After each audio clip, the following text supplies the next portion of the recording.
रहीम। देखो ये चैप्टर 1 जो है 10वां क्लास में हम्द खुदाए अज़्ज़ो जल उसी के मुसन्निफ़ के बारे में चैप्टर से पहले है। उसके मुसन्निफ़ है हम्द खुदाए अज़्ज़ो जल के शबनम कमाली। तो सबसे पहले हम लोग ये पढ़ेंगे शबनम कमाली के बारे में, तो पढ़ना सीखेंगे कि किस लफ्ज़ को क्या पढ़ते हैं। तो आज वही ये बोर्ड पे लिख के हम लोग पढ़ रहे हैं। जनाब शबनम कमाली का ताल्लुक़ रियासत बिहार से है। रियासत कहते हैं सूबा को, और सूबा जिसको राज कहते हैं। उनका असली नाम मुस्तफ़ा रज़ा है। शबनम तखल्लुस है उनकी पैदाइश, मतलब शबनम कमाली की पैदाइश 22 जुलाई 1938 ईस्वी को पोखरा ज़िला सीतामढ़ी में हुई।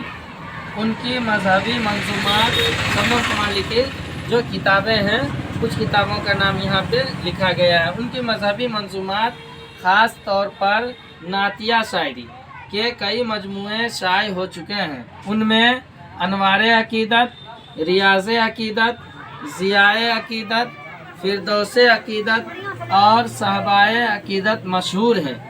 गज़लों और नज़मों के भी कई मजमूए शाये हो चुके हैं। शाये होना उर्दू में कहते हैं, हिंदी में प्रकाशित होना, और इसी को इंग्लिश में पब्लिश होना कहते हैं।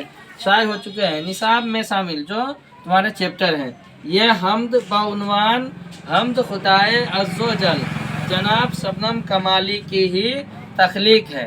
शबनम कमाली ने अपनी ज़िंदगी का बेशतर मतलब ज़्यादातर, बेशतर मतलब ज़्यादातर वो वाइज थे, तकरीर करते थे, लोगों को दीन की बातें बताते थे, दीन की तरफ लाते थे।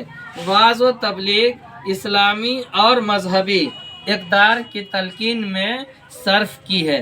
बोर्ड पे इतना ही आया, थोड़ा सा नीचे में